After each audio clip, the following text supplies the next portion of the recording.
Saber, entender, compreender, conhecer, descobrir, ouvir. Bandeirantes acontece. Jornalismo, Bandeirantes.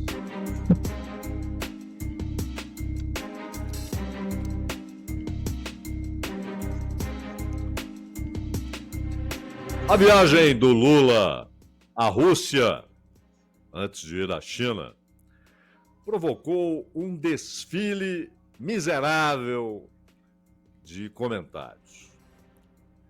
Um desfile miserável de erros.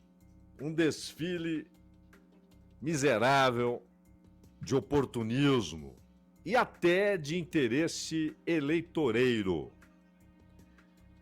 E aí, a ideia era desqualificar a visita à Rússia, dizendo que aquilo era um ato de apoio explícito, público, a Vladimir Putin. E que, então, precisavam dizer por que consideram isso um erro, né? E aí começaram a elencar os defeitos que vêm em Putin, os defeitos morais e o que ele representa na geopolítica mundial. Isso não só na imprensa. O senhor Sérgio Moro, por exemplo, falou tanta bobagem.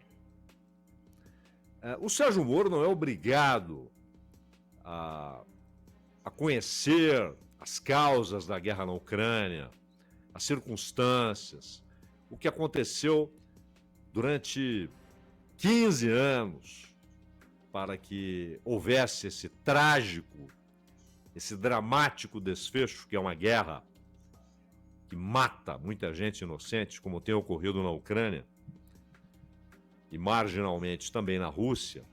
Civis já morreram, mas claro, óbvio, a imensa maioria das vítimas é ucraniana.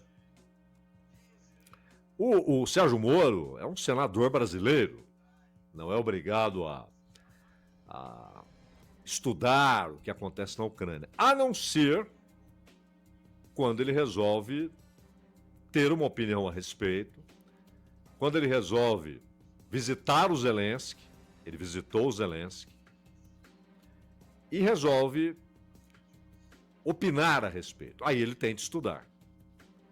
Porque ele é um senador, porque ele fez uma viagem oficial a um país em guerra, ele tem uma posição a respeito da guerra, então ele tem a obrigação, como senador, de explicar essa posição. E para explicá-la, ele tem de entender o que está acontecendo. E a imprensa? Aí a obrigação é óbvia, principalmente para aqueles que se dedicam a esses assuntos, que trabalham com esses assuntos, que frequentemente, por força da profissão, precisam analisar esses assuntos. Mas será que ainda não entenderam o que aconteceu? Ainda não compreenderam todo o processo? Tudo que se deu desde o colapso da União Soviética?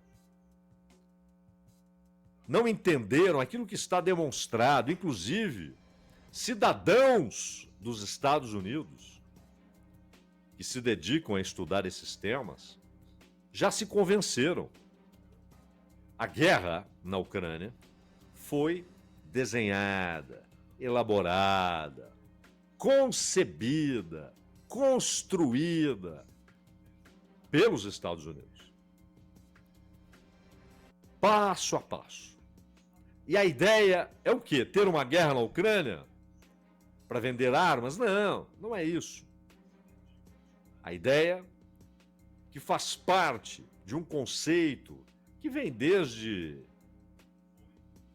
o governo Eisenhower, no governo Jimmy Carter, com Brzezinski, há um desenvolvimento da tese, ainda nos tempos da Guerra Fria, em que havia a União Soviética, a ideia de partir a Rússia em pedaços, ou seja, em vários países, várias repúblicas frágeis.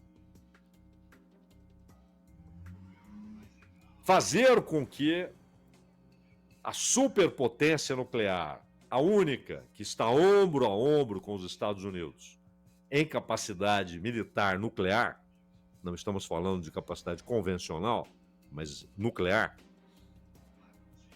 ela tem de perder poder político e econômico para perder poder militar. Essa é a ideia.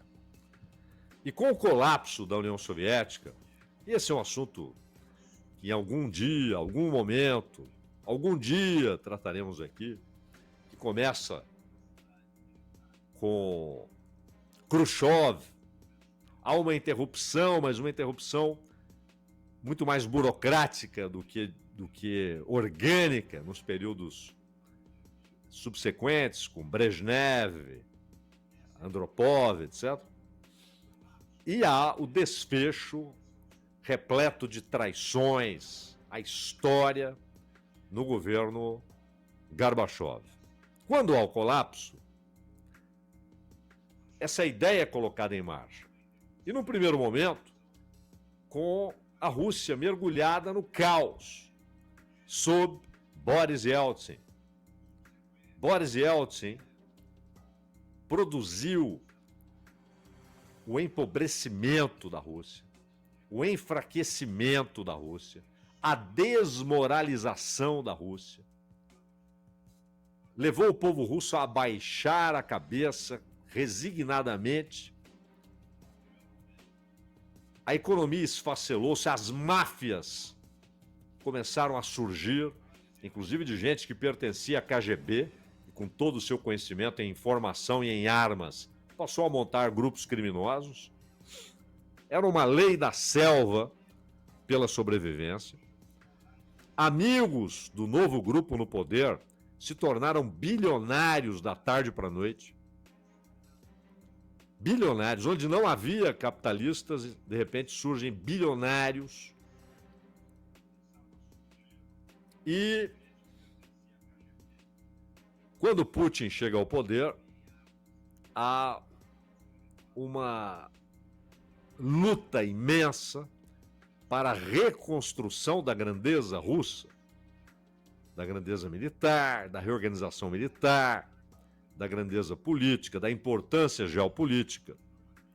Mas, ao mesmo tempo, num país capitalista. E os capitalistas russos queriam a integração da sua economia, da sua produção, no sistema global capitalista, na divisão da riqueza, na utilização internacional e sem fronteiras da mais-valia, da exploração dos trabalhadores. Mas prevaleceu o objetivo geopolítico-militar de partir a Rússia. Então, o capitalismo russo não foi aceito no clube do grande capital financeiro global. E apesar das promessas feitas inicialmente ao Yeltsin, o Yeltsin só se rebelou contra o Ocidente quando houve o ataque à Sérvia, aliada histórica da Rússia. E aí ele passou a ser punido. Deixou de ser um aliado e passou a ser punido com boicotes, com conspirações. É preciso saber o que a CIA, por exemplo, fez na Chechênia. E aí, a ideia do cerco. Inicialmente, a Geórgia é atraída pelos Estados Unidos. A Geórgia, que teve como primeiro presidente pós-colapso da União Soviética o Shevardnadze, que havia sido chanceler de Gorbachev. A Geórgia, a mesma Geórgia onde nasceu Stalin, né? Pois bem, mas era muito pouco, até porque houve um confronto ali, a Rússia ganhou facilmente. E vem a Moldávia, a Estônia, a Letônia, a Lituânia.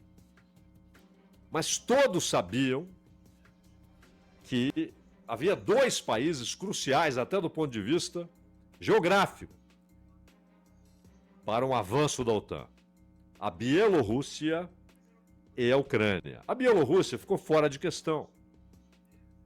É um aliado e muito próximo do Putin, recebeu algumas reprimendas do Putin, chegou a reclamar disso, mas depois percebeu que a sua garantia de poder estava, o Lukashenko estava na Rússia, estava em Putin. E a Ucrânia, que é um país que tem um berço comum com a Rússia, Kiev, a primeira cidade que merecia esse nome, né? Não era um vilarejo, a primeira cidade do povo russo, e que antes de Lenin não teve uma identidade jurídica internacional como país, com soberania, independência, moeda própria, forças armadas próprias, soberania monetária. Não havia. Essa foi uma construção de Vladimir Lenin. Mas há muitas Ucrânias, né? A Ucrânia que já teve terras tomadas pela Polônia, já tomou terras da Polônia em acordos pós-guerra, que tem um leste tremendamente ligado à Rússia, historicamente, de gente que nasceu na Rússia e para lá foi, ou de gente que nasceu lá no Donbass, mas de descendência russa. E quando a Ucrânia tornou-se alvo da União Europeia e da OTAN, a Rússia advertiu publicamente 4 vezes: não façam isso. Não façam isso. Isso é inaceitável para o equilíbrio geopolítico mundial. Imaginem a China e a Rússia fazendo o mesmo no México. Qual seria a reação dos Estados Unidos?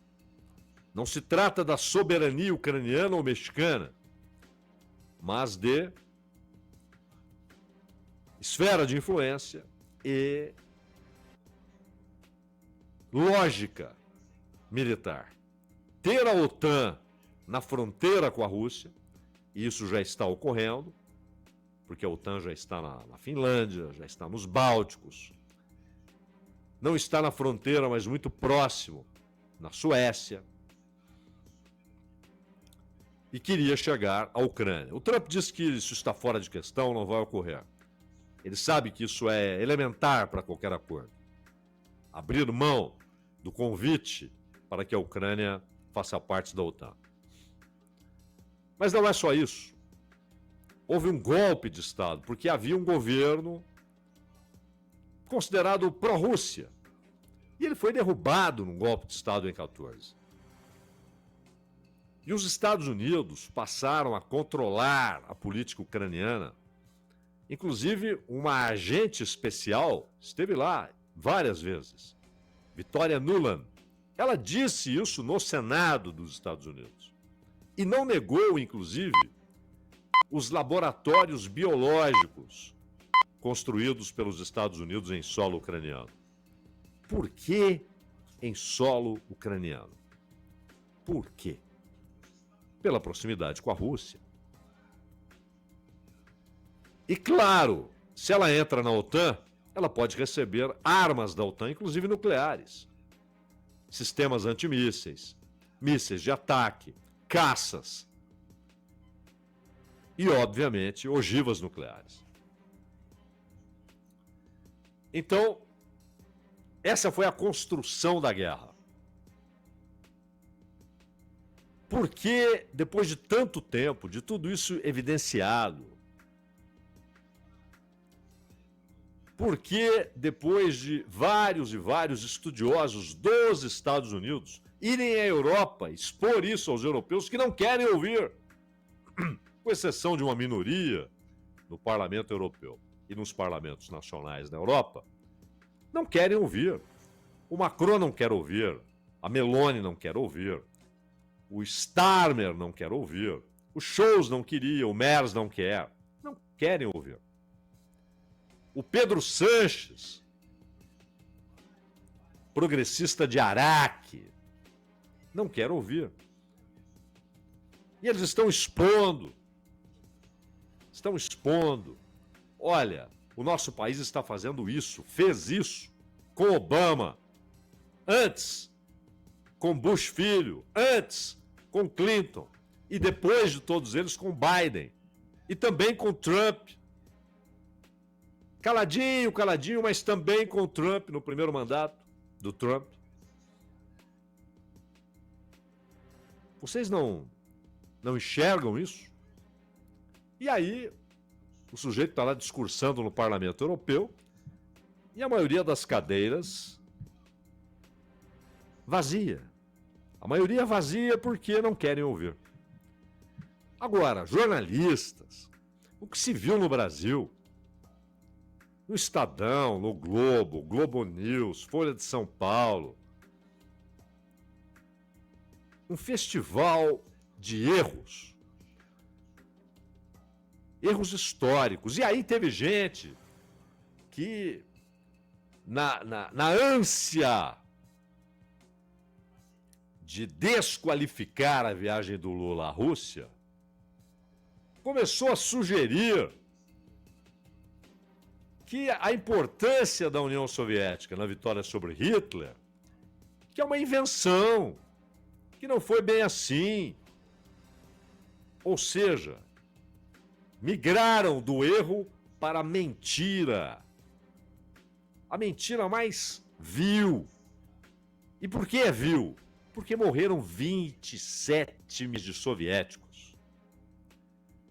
Outro dia eu estava vendo um estudo publicado pela Deutsche Welle, em português, obviamente, que eu não leio alemão, a Deutsche Welle, mostrando que há muitos historiadores, e aqui pesquisadores e historiadores seríssimos, não pegaram, é coisa de internet, não é bobagem de internet. Gente que está debruçada há décadas. E a Segunda Guerra é tão imensa, tão devastadora, tão ampla, que o número de mortos, há uma variação, de acordo com cada pesquisa, uma variação de 55 milhões, cerca de, esses números redondos, 55 milhões a 80 milhões de mortos. Qualquer que seja o número certo, 55, 60, 70, 75, 80, morreram cerca de 27 milhões de soviéticos. A batalha em Stalingrado, casa a casa, telhado a telhado, praça a praça, dramática, épica, vencida pelos soviéticos. Aquilo foi devastador para Hitler. A batalha dos tanques, aquela imensidão de colunas de tanques num terreno plano, porque na Rússia você tem de tudo. O maior país do mundo, em termos de extensão, você tem diversos tipos de terreno. E o confronto em terreno plano, com colunas de tanques avançando, os tanques modernos para a época e rápidos da Alemanha, os tanques mais pesados, mas muito resistentes e potentes da União Soviética, e a vitória soviética. Eles se aproximaram de Moscou. Militares disseram para Stalin: saia daqui, pegue o trem, vá para o leste, eles nunca chegarão à Sibéria. E ele disse: não, ficarei. O Stalin cometeu um caminhão de crimes, Isso é indiscutível. Mas é uma bobagem, por exemplo, quando os trotskistas querem reduzir a sua importância na Segunda Guerra Mundial. Mas agora temos, por causa de uma mera viagem do Lula à Rússia, temos no Brasil um novo capítulo da adulteração da história. É dizer que não foi bem assim. O que resolveu a guerra foi o dia D. Então vale repetir a porta-voz do Trump e vale repetir a porta-voz do Putin. A porta-voz do Trump disse isso para o Macron. Se não fôssemos nós, vocês falariam alemão. O Putin poderia dizer a mesma coisa. Para toda a Europa Ocidental. Não fôssemos nós, vocês falariam alemão. Mas cá entre nós, se eles ganham a guerra contra a União Soviética, se os nazistas ganham aquela guerra, se apoderam das riquezas minerais, da capacidade industrial instalada já naquele momento, um esforço que vinha desde o final dos anos 20 para a industrialização rápida e pesada da União Soviética. Se apoderam inteiramente, sem resistência, das terras muito férteis da Ucrânia. E quantos ucranianos morreram? Quantos judeus ucranianos? Olha, a morte dos judeus na Segunda Guerra, a perseguição nefasta, canalha de Hitler aos judeus, ela exige um capítulo à parte para o que foi feito contra os judeus na Ucrânia.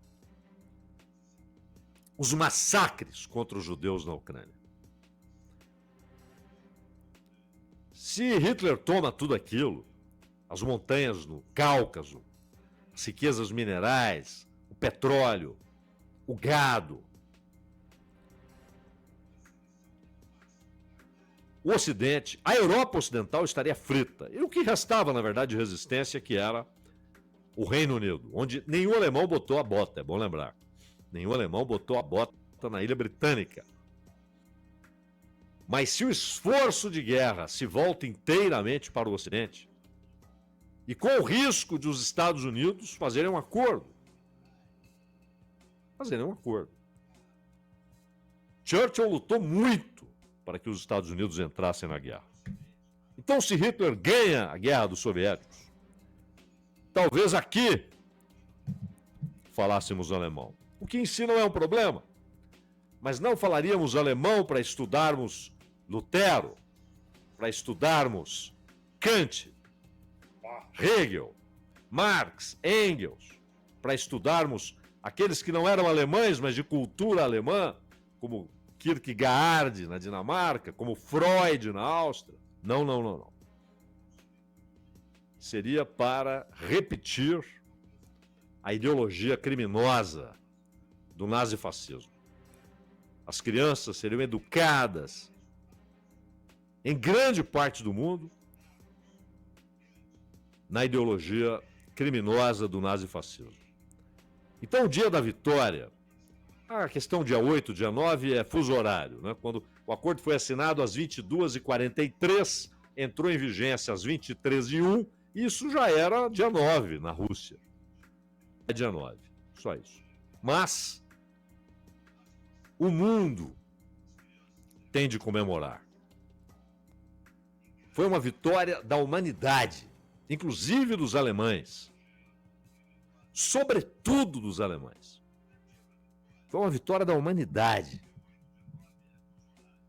Então, mentem sobre a Segunda Guerra, mentem e desinformam sobre a guerra na Ucrânia.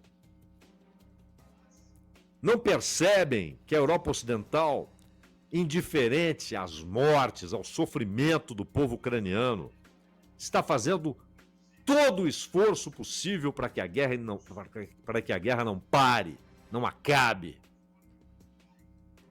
Por interesses geopolíticos e até industriais. Não querem que a guerra pare. Mas quem morre é o povo da Ucrânia. O número não se sabe. O Trump falou 3 vezes em mais de 1 milhão de mortos e ninguém disse que era mentira.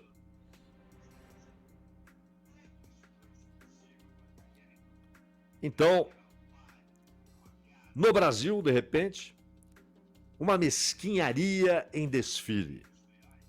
Um festival de mentiras, de erros, e de mesquinharia, e até de interesse eleitoreiro, né? Muitos veículos de imprensa já escolheram o seu candidato. E aí tudo entra nesse jogo, até uma viagem para uma data que é da humanidade. O Dia da Vitória é uma vitória da humanidade, mas que foi realizada pelos soviéticos. Primordialmente, principalmente pelos soviéticos. E aqui, soviéticos, inclui ucranianos, georgianos, todo o povo do Cazaquistão, do Uzbequistão, da Estônia, da Letônia, da Lituânia e, claro, majoritariamente da Rússia. Então, negar isso por mesquinharia eleitoreira, ou porque ainda bebem naquelas mentiras todas despejadas pelo governo Joe Biden, com a ajuda da imprensa dos Estados Unidos? Vocês não saíram disso? Vocês já não entenderam que até o New York Times pediu desculpas pelas mentiras?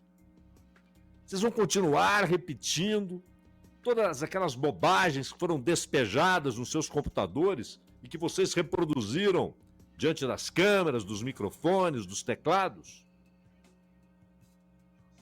Não saíram disso ainda? Não entenderam que esse é um jogo perigosíssimo, que pode provocar até uma terceira guerra mundial? Pode provocar até uma terceira guerra mundial. Tudo isso ou porque gostam de repetir essas bobagens, como se estivessem pontificando sobre o assunto e falando mentiras e desinformando as pessoas, ou simplesmente porque querem descer a ripa no Lula, porque ele viajou. Bom, onde que ele está? Ele está lá? Então vamos descer o pau. Se ele tivesse ido aos Estados Unidos, alguém diria: como pode visitar o presidente que está mandando imigrantes para cadeias em outros países? Como está visitando qualquer chefe de Estado de um país que deu um golpe de Estado aqui dentro? Que mandava, inclusive, técnicos em tortura para ensinarem os torturadores aqui. Aí nenhum problema, pode visitar o paraíso da democracia. Se vai visitar o Macron, com seus golpes de Estado, tentativa de desestabilizar governos soberanos na África, tentando derrubar o governo do Burkina, do Mali, do Níger, tá tudo bem. É o nosso civilizado Macron, que o Lula, aliás, chama de companheiro, né? É incrível. A Meloni, Fratelli d'Italia, a xenofobia no poder. Não, isso é um país democrático. Mas não, além disso, há também aqueles que simplesmente entraram no desfile porque viram mais uma oportunidade para descer a ripa no Lula. E há muitas coisas a serem criticadas ferozmente no governo Lula, mas não essa viagem. Não essa viagem. E parem de repetir um discurso que é, na verdade, construído por uma doutrina que pode levar até uma guerra mundial. Perguntaram ao Einstein, certa vez, como seria a Terceira Guerra Mundial. E ele disse: não sei. A quarta será a paus e pedras, meu caro Ronald Gimenez.